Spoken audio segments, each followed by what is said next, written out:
만약 남편이 총각 행세를 완벽히 해서 상간녀가 진짜 총각이라고 믿고 내 남편을 만났다라면, 안녕하세요, 유승석 변호사입니다. 오늘은 상간녀 소송을 진행할 때 의뢰인분들이 자주 물어보시는 몇 가지 점에 관해 말씀드리겠습니다.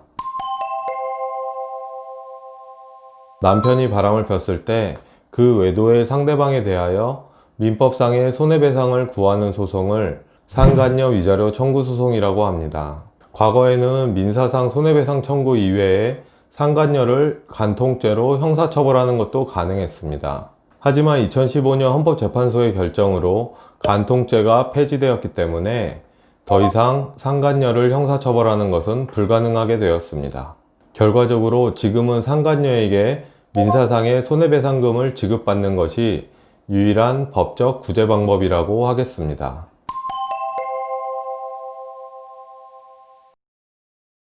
혼인신고는 안 했지만 실질적으로 부부 생활을 함께 하고 있는 경우를 사실혼이라고 부릅니다. 만약 사실혼 관계라면 상간녀 소송이 가능합니다.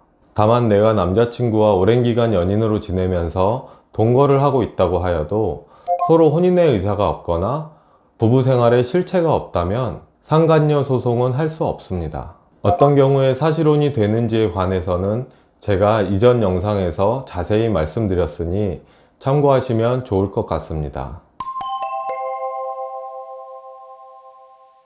상간녀 소송을 하다 보면 상간녀는 절대로 용서할 수 없지만 내 아이들이 불쌍해서 남편과는 이혼을 하지 않겠다 라고 하시는 분들이 꽤 많이 계십니다.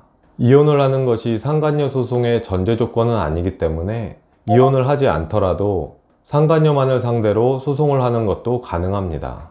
다만 이혼을 하지 않고 상간녀 소송을 진행할 경우 이혼을 하는 경우에 비해서 상간녀로부터 받게 되는 위자료 금액이 조금 적어질 가능성은 있다 라고 알고 계시면 되겠습니다.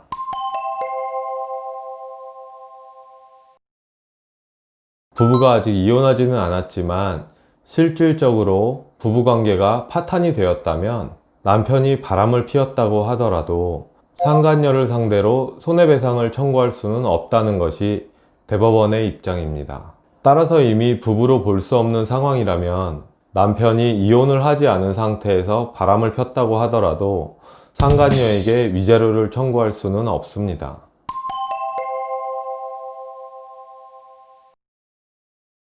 상간녀 위자료 청구 소송에서 승소하기 위해서는 상간녀가 내 남편을 만날 당시 내 남편이 유부남이라는 사실을 알고 있었다 라는 점을 증명해야 합니다. 만약 남편이 총각 행세를 완벽히 해서 상간녀가 진짜 총각이라고 믿고 내 남편을 만났다라면 상간녀는 손해배상 책임을 지지 않습니다. 이처럼 상간녀가 유부남인 줄 모르고 만났다면 손해배상 책임을 지지 않기 때문에 보통 상간녀들은 유부남인 줄 몰랐다 라고 거짓말을 하는 경우가 많습니다. 하지만 보통은 남편이 상간녀와 주고받은 카카오톡, 문자 메시지 등을 보면 주말에 와이프, 애들이랑 어디 다녀왔다, 연락을 못해서 미안하다 라는 내용이 드러나게 됩니다. 또 소송을 진행하다 보면 남편과 상간녀가 같은 직장에 다니는 경우가 상당히 많습니다. 이런 경우에는 결혼식 등에서 상간녀가 아내를 직접 보게 되는 경우도 많습니다.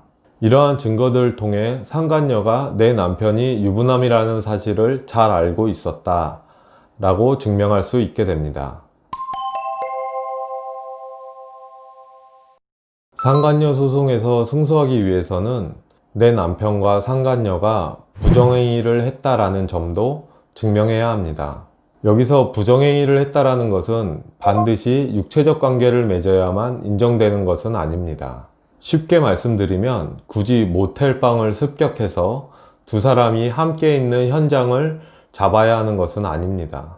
카카오톡, 문자 메시지, 그리고 남편의 휴대폰에 저장되어 있는 사진, 이러한 것들을 통해 두 사람이 연인 관계에 있다 라는 점만 증명할 수 있으면 됩니다. 보통 남편의 카카오톡이나 문자를 보면 상간녀에게 사랑해, 자기야, 보고 싶어, 이러한 내용들이 나오게 됩니다. 이것들을 증거로 제출하시면 되겠습니다.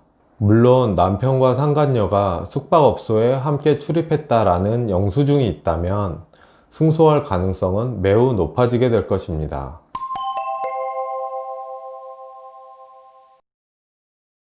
상간녀 소송을 하다 보면 아내분들이 직접 남편이나 상간녀를 만나서 부정행위 사실을 인정하는 대화 내용을 녹음해 오시는 경우가 종종 있습니다.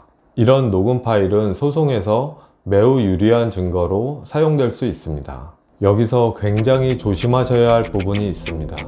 대화를 녹음할 경우에는 항상 그 대화에 내가 참여하고 있어야 한다는 것입니다. 내가 참여한 대화를 녹음하는 것은 괜찮지만 내가 참여하지 않은 대화를 녹음하는 것은 불법입니다.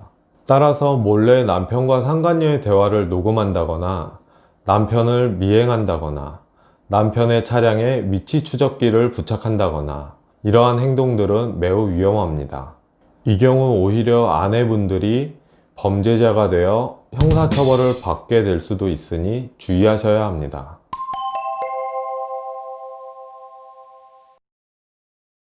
상간녀 소송을 진행하면서 가장 안타까운 부분 중에 하나가 바로 이런 경우입니다. 사실 상간녀 소송을 하시는 아내분들의 입장에서는 상간녀로부터 위자료 몇 푼 받는 것보다 우리 가족을 망친 상간녀의 인생도 망가지기를 바라는 경우가 많습니다. 특히 상간녀 중에는 상간녀 소송이 진행되고 있음에도 불구하고 마치 아무 일도 없었다는 듯이 자신의 일상 사진을 인스타그램 등에 올린다거나 아니면 자기의 남편 또 자기의 자식들과 행복한 시간을 보내는 사진을 올리는 사람들이 꽤 있습니다.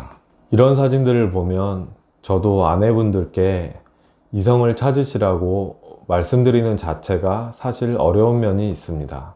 하지만 반드시 기억하셔야 되는 것은 상간녀로 인해 내 가정이 파괴되었다고 해서 나에게 상간녀의 가정을 파괴해도 되는 권리가 생기는 것은 아니라는 것입니다. 사실 상간녀의 남편이나 부모님에게만 외도 사실을 알리는 것은 형사처벌의 대상이 되지 않을 가능성이 큽니다. 하지만 상간녀의 직장 동료 또는 친구들에게 외도 사실을 알린다면 오히려 여러분이 형사처벌을 받게 되는 결과가 될 수 있습니다. 또 한 가지 주의할 점은 상간녀의 남편에게 외도 사실을 알릴 경우 그 상간녀의 남편이 여러분의 남편을 상대로 위자료 청구 소송을 제기하는 일이 발생할 수 있습니다. 만약 여러분이 남편과도 이혼을 하고자 한다면 큰 문제가 되지 않을 것입니다. 그러나 여러분이 가정을 지키고자 하는 경우에는 의도치 않게 내 남편이 상대방 남편으로부터 소송을 당하게 되고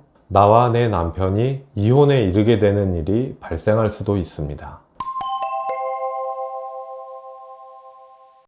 법률에서 상간녀에게 얼마를 지급하라 라고 정해져 있는 것은 아니기 때문에 일률적으로 말씀드릴 수는 없습니다. 우리 법원도 부정행위 기간, 부정행위 발각 이후에 상간녀의 태도 이러한 것들을 종합적으로 고려해서 금액을 정하고 있습니다. 통상적으로는 1,000만원에서 3,000만원 사이의 금액 정도를 받을 수 있다 라고 예상하시면 되겠습니다.